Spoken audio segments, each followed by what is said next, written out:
പിന്നെ സാറേ, ഈ വന്നിരിക്കുന്ന എൻ്റെ സുഹൃത്തുക്കൾ വേൾഡ് ചാരിറ്റി മിഷൻ എന്ന് പറഞ്ഞ സംഘടനയുടെ പ്രവർത്തകരാണ്.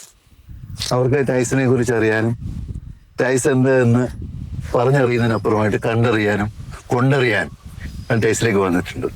ഇപ്പൊ ഇന്ന് നമുക്ക് നിൽക്കുന്നത് കുന്നൻ കുര്യൻ സാറും അജയൻ സാറുമാണ്. അജയൻ കുന്നൻ കുര്യൻ സാറ് ടൈസിന്റെ ഡയറക്ടറായിട്ട് പ്രവർത്തിക്കുന്നു. ഞാൻ ടൈസിന്റെ വൈസ് പ്രസിഡന്റായിട്ട് പ്രവർത്തിക്കുന്നു. ഞങ്ങൾക്ക് അനേക കാര്യങ്ങൾ പറയുവാനല്ല, നിങ്ങൾക്ക് കണ്ടനുഭവിപ്പാൻ ഇവിടെയുണ്ട്. പാർട്ടി കാര്യങ്ങളിലും ഒരു കാര്യം ചെയ്യാം, നമുക്ക് ഒരുപാട് പരിചയപ്പെടാം അല്ലേ? തീർച്ചയായിട്ടും. എല്ലാവരെയും ഞങ്ങൾ ടൈസിലേക്ക് സ്വാഗതം ചെയ്യുന്നു.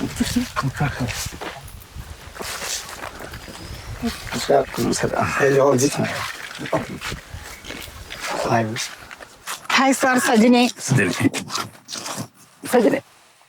ഓക്കെ, ഞങ്ങൾ നേരത്തെ ഞാൻ വേൾഡ് ചാരിറ്റി മിഷന്റെ ഒരു ചെറിയ പ്രവർത്തനമാണെന്ന് പറയുന്ന സാറിന് അറിയാമല്ലോ.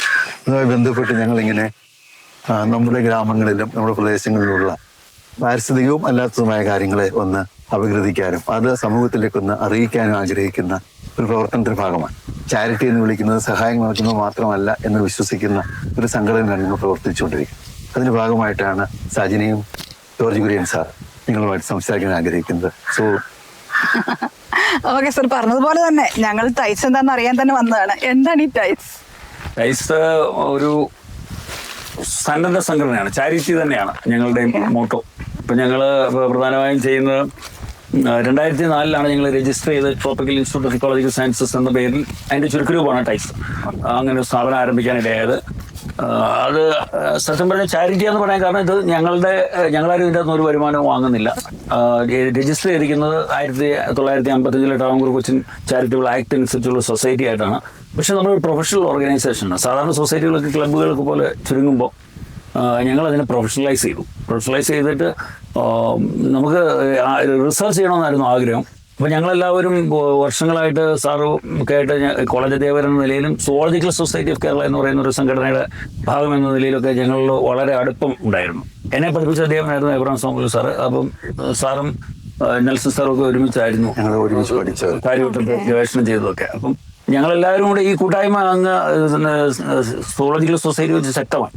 അതിന് കാരണം എന്ന് വെച്ചാൽ അവിടെയും ഇതൊരു ചാരിറ്റബിൾ ആക്ടിവിറ്റിയാണ്. ഒരു പൈസയും മേടിക്കാതെ പുസ്തകം 10-28 പുസ്തകങ്ങൾ എഴുതി അതിൻ്റെ ലാഭവും വരുമാനവും എല്ലാം ആ സൊസൈറ്റിക്കായിരുന്നു. ഞങ്ങൾക്ക് ഒരു പൈസ അതിൻ്റെ അകത്ത് ഇല്ല, ഞങ്ങളുടെ കയ്യിൽ നിന്ന് പണം സ്പെൻഡ് ചെയ്താണ്. പക്ഷെ നമുക്ക് അതിൻ്റെ അകത്തോട് ചില സന്തോഷങ്ങൾ കിട്ടുമല്ലോ, പണം കൊടുത്ത് വാങ്ങാൻ പറ്റാത്ത ചില സന്തോഷങ്ങളുണ്ട്. ആ സന്തോഷങ്ങൾ ആണ് ഞങ്ങൾ ഇവിടെ ഇപ്പം അനുഭവിച്ചുകൊണ്ടിരിക്കുന്നത്. എക്കോളജിയായിട്ട് ബന്ധപ്പെട്ട എന്തൊക്കെ പ്രവർത്തനങ്ങളാണ് സാർ ഇവിടെ?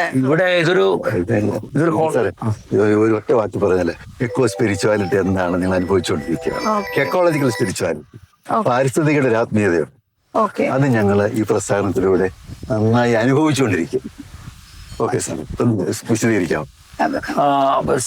യഥാർത്ഥത്തിൽ നമ്മൾ ചെയ്യുന്നതും ഞങ്ങളുടെ ടാഗ് എന്ന് പറയുന്നത് ടൈസ് മൈൻഡ് ആൻഡ് നേച്ചർ. സാധാരണ എല്ലാ പരിസ്ഥിതി ഗവേഷണ സ്ഥാപനങ്ങളും അല്ലെങ്കിൽ പരിസ്ഥിതി സംരക്ഷണ പ്രസ്ഥാനങ്ങളും ചെയ്യുന്നത് ഒന്നുകിൽ വന്യജീവി സംരക്ഷണം, അല്ലെങ്കിൽ വേസ്റ്റ് മാനേജ്മെന്റ്, അല്ലെങ്കിൽ ഏതെങ്കിലും ഒരു സെക്ടറിലാണ് പ്രവർത്തിച്ചുകൊണ്ടിരിക്കുന്നത്. ഞങ്ങൾ അങ്ങനല്ല. ഞങ്ങൾ ഒരു മനുഷ്യന്റെ നിത്യജീവിതത്തിൽ അവൻ ഇടപെടുന്ന സകല മേഖലകളുമായി ബന്ധപ്പെട്ടിട്ടുള്ള എല്ലാ കാര്യങ്ങളെയും ഉൾക്കൊണ്ടുകൊണ്ടുള്ള ഒരു പ്രോസസ്സാണ് നമ്മൾ ചെയ്തുകൊണ്ടിരിക്കുന്നത്. അതായത് ഞങ്ങളെല്ലാം ടീച്ചേഴ്സ് ആയിരുന്നുകൊണ്ട് എങ്ങനെ ഇവരെ പഠിപ്പിക്കണം, ഒരു കമ്മ്യൂണിറ്റിയെ പഠിപ്പിക്കണം എന്നുള്ളതാണ് നമ്മുടെ ടാർഗറ്റ്. കമ്മ്യൂണിറ്റി പഠിപ്പിക്കണം, ഞങ്ങൾ ആ രീതിയിൽ മോഡലുകളാകാതെ നമുക്ക് പഠിപ്പിക്കാൻ പറ്റത്തില്ല. അപ്പോൾ അതിൻ്റെ ഒരു എക്സ്പീരിയൻസ് ലേണിംഗ് എന്ന് പറയുന്ന ഒരു ടൂളാണ് നിങ്ങൾ പ്രയോഗിച്ചുകൊണ്ടിരിക്കുന്നത്. അപ്പോൾ ആളുകളെ ഇത് എക്സ്പീരിയൻസ് ചെയ്യിക്കാം, അതിനുവേണ്ടിയാണ് ഈ സെറ്റപ്പ് എല്ലാം ഉണ്ടാക്കി വെച്ചിരിക്കുന്നത്. അപ്പോൾ ഇവിടെ വരുന്ന ഒരാൾക്ക് ഞങ്ങൾ പറയാതെ, ഇപ്പോൾ സാർ പറഞ്ഞ പോലെ പറയാതെ ചില കാര്യങ്ങൾ അനുഭവിക്കാൻ പറ്റും. ഇനി അവർക്ക് വേണമായിട്ട് ഇപ്പോൾ ഇതുപോലെ വീടുകളിലൊക്കെ ചെയ്യാനായിട്ട് മീൻ വളർത്തുന്നത് എങ്ങനെയാണ്, അല്ലെ കോഴിയെ വളർത്തുന്നത് എങ്ങനെയാണ്, അല്ലെ തേനീച്ച കൃഷി ചെയ്യുന്നത് എങ്ങനെയാണ്, മഷ്റൂം വളർത്തുന്നത് എങ്ങനെയാണ്, അല്ലെങ്കിൽ വേസ്റ്റ് മാനേജ്മെന്റ് നിങ്ങളുടെ വീട്ടിൽ എങ്ങനെ നടത്താം, ഇതെല്ലാത്തിനുള്ള ട്രെയിനിങ്സ് നിങ്ങൾ കൊടുക്കും. അത് കമ്മ്യൂണിറ്റിയുടെ എല്ലാ സെഗ്മെന്റിനും കൊടുക്കുന്നുണ്ട്. ഇതെങ്ങനെയാണ്? ഇത് ഓപ്പൺ ആണോ? ഓപ്പൺ ഫോർ എവരിവൺ ആണോ? ആർക്ക് വേണമെങ്കിലും ഏത് സമയത്ത് ഇവിടെ കടന്നു വരാൻ വരാം. പക്ഷെ നമ്മുടെ പ്രോഗ്രാമുകളെല്ലാം ചെറിയ ഫീകളൊക്കെ ഉണ്ട്. ചെറിയ ഫീ, കാരണം ഇതിനെല്ലാം ചിലവുണ്ട്. ഇവിടെ ഒരു നമുക്ക് ഇത്രയും സ്റ്റാഫുകളുണ്ട്, നമുക്ക് ഒരുപാട് പ്രോജക്ട്സ് ഉണ്ട്. നമുക്ക് വേറെ ഗവൺമെന്റോ വേറെ അങ്ങനെയുള്ളവരൊന്നും ഡയറക്റ്റ്ലി നമുക്ക് ഫണ്ട് ചെയ്യുന്നില്ല. എന്തൊക്കെ പ്രോജക്റ്റുകളാണ് സാർ നിങ്ങൾ ചെയ്യുന്നത്? നമ്മൾ പ്രോജക്റ്റ് എന്ന് പറയുന്നത് അതും വൈഡ് ഏരിയയിലാണ് നമ്മൾ ചെയ്യുന്നത്. ഇപ്പോൾ ഉദാഹരണം പറഞ്ഞു കഴിഞ്ഞാൽ ഇന്നലെ ഞങ്ങൾ ഹ്യൂമൻ ആനിമൽ കോൺഫ്ലിക്റ്റ്, ഇന്നലെ 2 ദിവസം മുമ്പ് കേരള ഫോറസ്റ്റ് ഡിപ്പാർട്ട്മെന്റിനെ ഒരു സഹായിച്ചു ഒരു പ്രോജക്റ്റിലൂടെ 11 ലക്ഷം രൂപയുടെ 4 ഓഫ് ടെറൈൻ ബൈക്ക്, 12 CCTV ക്യാമറകൾ, CCTV അല്ല മറ്റേ ക്യാമറ ട്രാപ്സ്, ഒരു ഹൈ റെസൊല്യൂഷൻ ഡിജിറ്റൽ ക്യാമറ, ഇത്ര സാധനം കൊടുത്തു. ഹ്യൂമൻ ആനിമൽ കോൺഫ്ലിക്റ്റിനെ ഫോറസ്റ്റ് ഡിപ്പാർട്ട്മെന്റ് സ്റ്റാഫിനെ എങ്ങനെ ഈസി ആയിട്ട് ഒന്നുകൂടെ അവരെ ഒന്ന് ഇമ്പ്രൂവ് ചെയ്യാൻ വേണ്ടി ചെയ്ത പരിപാടി. എന്താണ് ട്രെയിനിങ്? ഇത്ര സാധനങ്ങൾ കൊടുത്തു കഴിഞ്ഞാൽ ഇപ്പോൾ അവർക്ക് മൊബിലിറ്റി വർദ്ധിച്ചു. അവർക്ക് ഈ ക്യാമറ ട്രാപ്സുകൾ പല സ്ഥലത്തും സെറ്റ് ചെയ്ത് കഴിയുമ്പോൾ അവർക്ക് എവരിഡേ ഇൻഫർമേഷൻ കിട്ടും. അപ്പോൾ ആനയുടെയും മറ്റു മൂവ്മെന്റ് അവർക്ക് അറിയാൻ പറ്റും. ആ സമയത്ത് തന്നെ അവർക്ക് മറ്റുള്ളവരെ അലേർട്ട് ആക്കാൻ പറ്റും. മാത്രമല്ല ഇത് ചെയ്യാൻ പറ്റും. അപ്പം ഇത് നമുക്കൊരു EPUs എന്ന് പറയുന്ന ഒരു ആഫ്രിക്കൻ കമ്പനിയാണ് നമ്മളെ സപ്പോർട്ട് ചെയ്തത്. അപ്പം അവരുടെ ഇന്ത്യൻ കൗണ്ടർ പാർട്ടിൽ ഒരു കൊച്ചിയിലുണ്ട്. അങ്ങനെ 17 മേജർ കമ്പനികളുടെ സീസർഫിനെ ഞങ്ങൾ കൈകാര്യം ചെയ്യുന്നു. അതിൽ ഏറ്റവും മേജർ കമ്പനി അപ്പോളോ ടൈസ് ആണ്. അപ്പോളോ ടൈസ് ഞങ്ങൾ ഒരുപാട് വർഷങ്ങളായിട്ട് ഏറ്റവും ആദ്യം വന്നതാണ്. ഇപ്പോഴും നമ്മൾ സ്റ്റിൽ കണ്ടിന്യൂ ചെയ്യുന്നുണ്ട് അവരുമായിട്ട്. അതുപോലെ ഹിന്ദുസ്ഥാൻ യൂണിലിവർ, നമ്മളുടെ ടാറ്റ കെമിക്കൽസ്, സിംഗറോ ഫൗണ്ടേഷൻ, ഒരുപാട് കമ്പനികൾ. ഇപ്പം നമ്മൾ വിപ്രോ ആയിട്ട് ഞങ്ങളൊരു വലിയൊരു പ്രോജക്റ്റുമായിട്ട് ഡിസ്കഷനിലാണ്. കാരണം ഇതാണ് റൈറ്റ് ടൈം. ഞാൻ പറഞ്ഞു വന്നത് ഇതുപോലെ കമ്പനികളുടെ CSR ഫണ്ടുണ്ട്. പിന്നെ ഗവൺമെന്റിന്റെ പ്രോജക്ട്സ് ഉണ്ട്. നമുക്ക് ജലനിധി പോലുള്ള പ്രോജക്റ്റ് ഞങ്ങൾ ചെയ്തിട്ടുണ്ട്. ഒരു പഞ്ചായത്ത് മുഴുവൻ drinking water and sanitation project. ഇവിടെ മീനടം പഞ്ചായത്ത് എന്ന് പറയുന്ന പഞ്ചായത്തിൽ 6.2 കോടി രൂപ മുടക്കിയാണ് നമ്മൾ ചെയ്തത്. നമ്മളെല്ലാം മുടക്കിയത് വേൾഡ് ബാങ്ക് സപ്പോർട്ടാണ്. നമ്മൾ അതിന്റെ ഇംപ്ലിമെന്റിങ് ഏജൻസി എന്ന് പറയുന്നത്. അതേപോലെ തന്നെ ഞങ്ങൾ വേറെ വലിയ തോതിലുള്ള പ്രോജക്റ്റ് ടൈപ്പ് ഇപ്പൊ ഫോറസ്റ്റ് ഡിപ്പാർട്ട്മെന്റിന് വേണ്ടി നമ്മൾ മൂന്നാറിൽ തന്നെ 12 സൈറ്റ് പുതിയ ഇക്കോ ടൂറിസം സൈറ്റുകൾ ഡെവലപ്പ് ചെയ്യുക. അതിന്റെ കാരിങ് കപ്പാസിറ്റി സ്റ്റഡി നടത്തി കൊടുത്തു നമ്മൾ മനസ്സിലായി. ഇപ്പൊ നമ്മൾ കോട്ടയം ഡിവിഷനിൽ പെട്ടിരിക്കുന്ന ഏകദേശം 12 സൈറ്റുകൾ, അതുപോലെ തന്നെ എല്ലാ സ്ഥലങ്ങളിലും ബയോഡൈവേഴ്സിറ്റി സർവേ ഒക്കെ ചെയ്യണം. അപ്പൊ നമ്മൾ ഇന്ന് ഡിസ്കഷൻ കഴിഞ്ഞുള്ളൂ ഫോറസ്റ്റ് ഡിപ്പാർട്ട്മെന്റ് DFO ആയിട്ട്. അപ്പം അങ്ങനെ ഒരു മേഖലയിൽ പ്രവർത്തിക്കുന്നത്. പിന്നെ ഒരുപാട് പഞ്ചായത്തുകൾ നമ്മൾ വേസ്റ്റ് മാനേജ്മെന്റുമായി ബന്ധപ്പെട്ട് പ്രൊവൈഡ് ചെയ്യുന്നുണ്ട്. വേസ്റ്റ് മാനേജ്മെന്റ് ഡിവൈസസ് ഉണ്ട്, നമുക്ക് ടെക്നിക്സ് ഉണ്ട്. കമ്പനികൾക്ക് വേണ്ടി നമ്മൾ വേസ്റ്റ് മാനേജ്മെന്റ് ചെയ്യുന്നുണ്ട്. സീവേജ് ട്രീറ്റ്മെന്റ്, അങ്ങനത്തെ കാര്യങ്ങൾ ചെയ്യുന്നുണ്ട്. ഇപ്പോൾ ഉദാഹരണം പറഞ്ഞു കഴിഞ്ഞാൽ അപ്പോളോ ടൈൽസിന് വലിയൊരു പ്രശ്നമായിരുന്നു. അവരുടെ എഫ്ലുവന്റ് ട്രീറ്റ്മെന്റ് പ്ലാന്റിൽ നിന്ന് പുറത്ത് വരുന്ന ട്രീറ്റ് ചെയ്ത എഫ്ലുവന്റിന്റെ അത് ഹെവി മെറ്റൽസ് വളരെ കൂടുതലായിരുന്നു. അപ്പോഴാണ് ഞങ്ങൾ വർഷങ്ങൾക്ക് മുമ്പ് 2018 നമ്മൾ സജസ്റ്റ് ചെയ്ത് അവിടെ ഒരു വെറ്റിവർ ഫ്ലോട്ട് എന്ന് പറയുന്ന സാധനം ഉണ്ടാക്കി. നമ്മുടെ രാമച്ചം വെച്ചിട്ട് ഫ്ലോട്ട് ഉണ്ടാക്കി ഇതിനകത്ത് ഹെവി മെറ്റലിനെ മുഴുവൻ അതിനെ കൊണ്ട് അബ്സോർബ് ചെയ്യിപ്പിച്ചു. അപ്പോൾ ഒരു 4 മാസം കൊണ്ട് വെറ്റിവർ അങ്ങ് കരിഞ്ഞു പോകും. പക്ഷേ അതിൻ്റെ അകത്തേക്ക് നമുക്ക് കോൺസെൻട്രേറ്റ് ചെയ്യാൻ പറ്റും, റിമൂവ് ചെയ്യാൻ പറ്റും, ഒരു സ്പോഞ്ച് വെച്ച് റിമൂവ് ചെയ്യുന്ന പോലെ. അപ്പോൾ അങ്ങനെ അത് എഫ്ലുവന്റ് സേഫായിട്ട് നമുക്ക് പുറത്തേക്ക് വിടുന്ന ടെക്നോളജി നമ്മൾ അവിടെ കൊണ്ടുവന്നു. അത് നമ്മൾ പിന്നെ പേരാമ്പ്ര പ്ലാന്റിൽ കൊണ്ടുവന്നു. അതുപോലെ ഇപ്പം നമ്മൾ ചെയ്യുന്ന പൊതുവെ പ്രൊജക്റ്റുകളെല്ലാം സസ്റ്റൈനബിൾ ഡെവലപ്മെന്റ് ഗോൾസ് എന്ന് പറയുന്ന അതിലേക്കാണ് നമ്മൾ ചെയ്തത്, SDG എന്ന് പറയുന്നത്.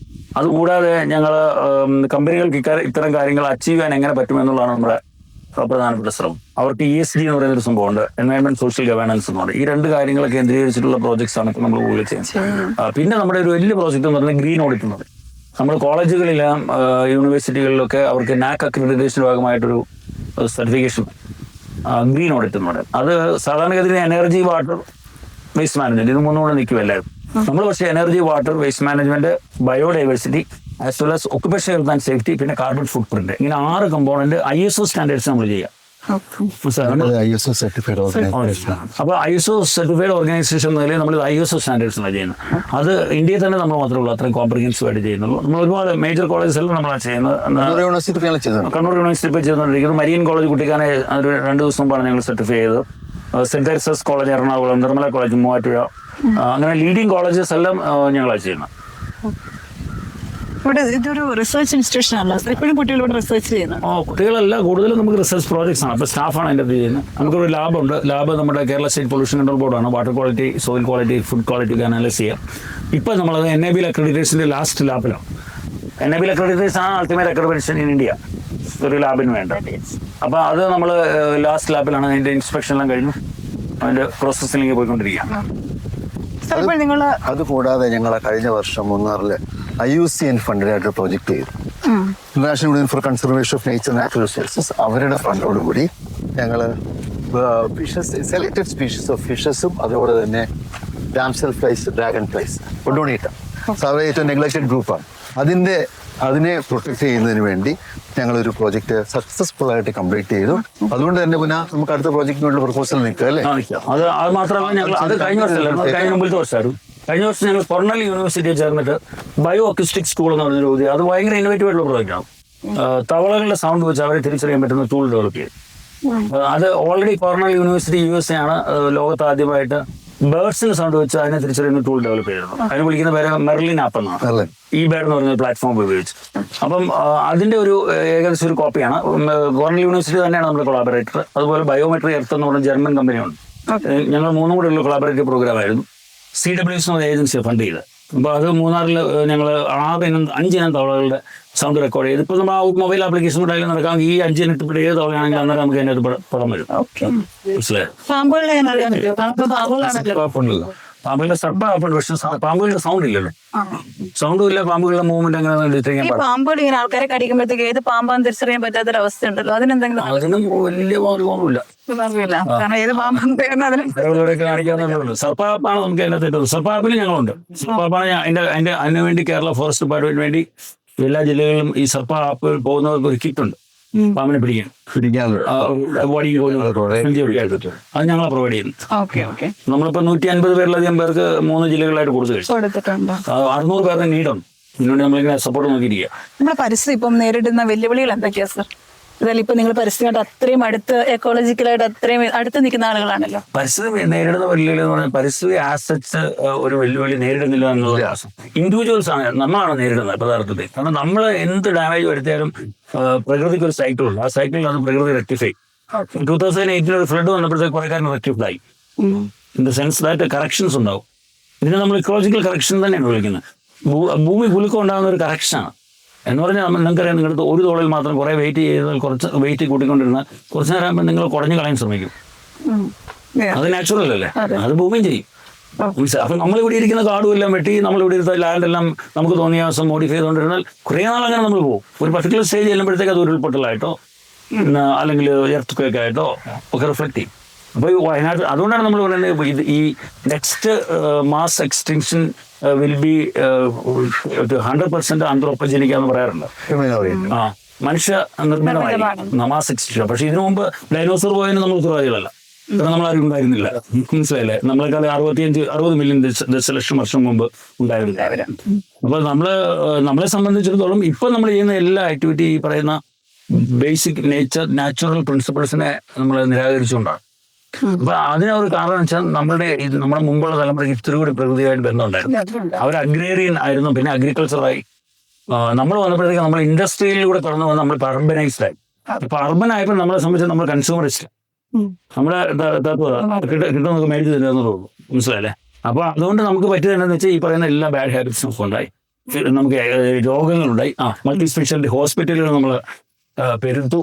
അല്ലെ, നിങ്ങളിപ്പോൾ MC റോഡിൽ ട്രാവൽ ചെയ്താലും KK റോഡിൽ ട്രാവൽ ചെയ്താലും ഹോസ്പിറ്റലിൽ പരസ്യം ഏറ്റവും കൂടുതൽ അല്ലെ. ഹൃദയം ഇങ്ങോട്ട് വരില്ല. ഏറ്റവും രസം എന്ന് പറയുന്നത് 5 ബില്യൺ വർഷങ്ങളായി എക്സ്പീരിയൻസ് നടക്കുന്ന ഒരു സാധനമാണ് ഭൂമിയിൽ. അതുകൊണ്ട് പരിസ്ഥിതിയെ കുറിച്ച് നമ്മളൊന്ന് വിഷമിക്കുന്നു വേണ്ട. അതിൽ ഏകദേശം 1.5 ബില്യൺ വർഷങ്ങൾക്ക് മാത്രം പോകണ്ടേ, മനുഷ്യനെ കുറിച്ച് മാത്രമേ ഉള്ളൂ. നമുക്ക് അതിപ്പെടേണ്ട ആവശ്യമുള്ളൂ. അതുകൊണ്ട് വാസ്തവത്തിൽ ഭൂമിക്കാർ പൊടിപിടിക്കുന്നത് ആ പറയുന്നത് ശരിയാണോ ചോദിച്ചു കഴിഞ്ഞാൽ അല്ല. നമുക്ക് നിലനിൽക്കാനുള്ള കുടയെ കുറിച്ച് നമ്മൾ അന്വേഷിക്കുക എന്നുള്ളത് മാത്രമല്ല. ഓസോൺ ഡിപ്ലീഷൻ പറയുന്നത് അതും ഇതുമൊക്കെ ഇതിന്റെ ഭാഗമായി നമ്മൾ ഉണ്ടാക്കിയെടുക്കുന്ന ചില കാര്യങ്ങളാണ്. ഭൂമി അതിന്റെ പരീക്ഷണങ്ങൾ നടത്തും. എപ്പോഴാണോ പരീക്ഷണങ്ങൾക്ക് റിസൾട്ട് ഉണ്ടാകുന്നത്, ആ സമയത്ത് റിസൾട്ട് ഉണ്ടാക്കും. ആ റിസൾട്ട് മഴയായിട്ടും സാറ് പറഞ്ഞ പോലെ ഭൂകമ്പമായിട്ടും പേമാരിയായിട്ടും ഒക്കെ ഇങ്ങനെ ഉണ്ടായിക്കൊണ്ടേ. ഈ ഭൂകമ്പം എർത്ത് എന്ന് പറയുമ്പോഴത്തേക്ക് അതൊരു എർത്ത് ക്വേക്ക് വരുമ്പോഴത്തേക്ക് അത് റെഡിയാകുമെന്നാണോ നിങ്ങൾ പറയുന്നത്? അതിനെ സെറ്റ് ചെയ്യുക, വേറൊന്നുമില്ല. പ്ലേറ്റേഷൻ തിയറി അനുസരിച്ച് ഈ വിള്ളലുണ്ടാകുന്ന പ്രദേശങ്ങളെ അടുപ്പിച്ച് നിർത്തുക ഭൂമി ചെയ്യുന്നത്. ആ സമയത്ത് അതിന് മേലുള്ള സാധനങ്ങളൊക്കെ ഷിവറിങ് ഉണ്ടാവും. അതിനെ നമ്മൾ വിളിക്കും എല്ലാം ഇത്ര ഇതിനകത്താണ്.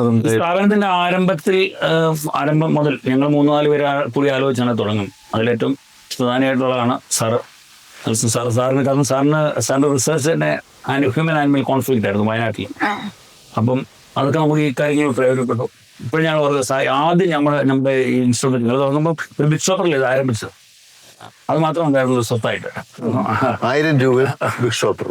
അപ്പൊ അതുമായിട്ട് ഇങ്ങനെ നടന്ന സമയത്ത് ഒരു ദിവസം ഇങ്ങനെ സാറിന്റെ ഗൈഡ് ബാലചന്ദ്രൻ സാറിന്റെ അവിടെ കുറേയധികം ബാലകൃഷ്ണൻ സാറിന്റെ അവിടെ കുറെ പുസ്തകങ്ങളും ഫോട്ടോസും ഉണ്ടെന്ന് പറഞ്ഞു. നമ്മൾ പോയി ചോദിച്ചു വന്നു. അങ്ങനെ ആദ്യത്തെ ലൈബ്രറി തുടങ്ങി ക്യാമ്പസിൽ പോയി സാറിന്റെ ബുക്ക് മുഴുവൻ സാർ എനിക്ക് തന്നു.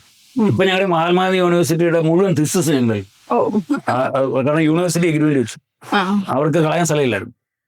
അങ്ങനെ മുഴുവൻ കൊണ്ടത് ഇവിടെ കൊണ്ടിരിക്കുക. ഞങ്ങൾക്ക് നല്ലൊരു ലൈബ്രറി ഉണ്ട്. അപ്പോൾ ഗാന്ധി യൂണിവേഴ്സിറ്റി എല്ലാ തിസിസിന്റെ ഓരോ കോപ്പി ഞങ്ങളുടെ ലൈബ്രറി അവൈലബിൾ.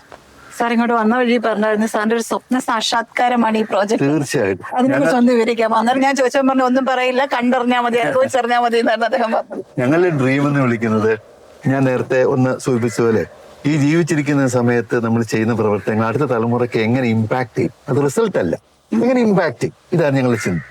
അതിന്റെ ഭാഗമായിട്ടാണ് ഈ സ്ഥാപനത്തിൽ. ഇതിന് ശേഷം എന്ത് നിങ്ങൾ തുടങ്ങിയ സമയത്തും ഞങ്ങളുടെ ടൈത്ത് ഇതിനുവേണ്ടി ഇൻവെസ്റ്റ് ചെയ്യുന്ന സമയത്തും ഒക്കെ ഞങ്ങളുടെ അധ്യാപക സുഹൃത്ത് ചോദിച്ചിട്ടുണ്ട്, നിങ്ങൾക്ക് പ്രാന്താണ് വീട്ടിൽ കൊണ്ടുവന്ന് പൈസ കൊണ്ടു ഇതിട്ട് ചേട്ടാ നിങ്ങൾക്ക് പൊതുവെ അധ്യാപകരെന്നറിയാം ഒരു വയസ്സ് പോലും ഇങ്ങനെ അല്ല ചോദിക്കുന്നത് കളയുന്നില്ല.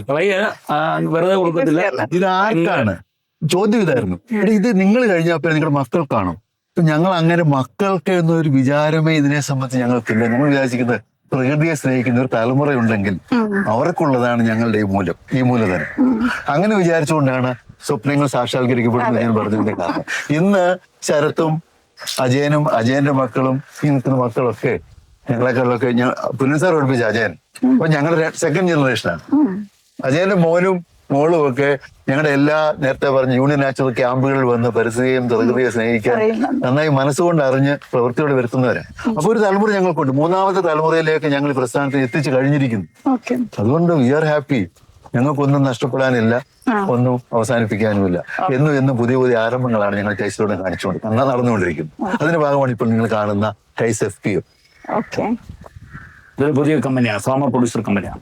സാർ അതിന് ചേർന്ന് അതിലൂടെ ഞങ്ങൾ ശ്രമിക്കുന്നത് കേരളത്തിൽ ഇന്ന് പാഴായിക്കൊണ്ടിരിക്കുന്ന ഭൂപ്രദേശങ്ങളൊക്കെ വീണ്ടും ഫലഭൂയിഷ്ടമാക്കാനാണ്. അതിനുള്ള കൃഷി ഉണ്ടാക്കുക, ഉൽപ്പന്നങ്ങൾ ഉണ്ടാക്കുക, ടൈസിന്റെ ബ്രാൻഡിൽ ഉൽപ്പന്നങ്ങൾ സമൂഹത്തിലേക്ക് വരിക. പുതിയ ബ്രാൻഡ് നെയിം ഒക്കെ നിങ്ങൾ കോമ്പറ്റീഷൻ നടത്തിയിട്ടുണ്ട്. തീർച്ചയായിട്ടും ഉണ്ടാകട്ടെ സാർ. ഞങ്ങളും ആശംസിക്കുന്നു. ഇനി ഒരുപാട് കാലം ടൈസ് മൊത്തം ലോകത്തിലേക്ക് എത്തട്ടെ, യുവജനങ്ങൾ കടന്നു വരട്ടെ, പരിസ്ഥിതിയെ കുറിച്ച് അറിയട്ടെ. ഞങ്ങളും ഇനിയും വീണ്ടും വരുന്നതായിരിക്കും. നമുക്ക് ടൈസിന്റെ വിശേഷങ്ങൾ കൂടുതലായി അറിയാം. Thank you.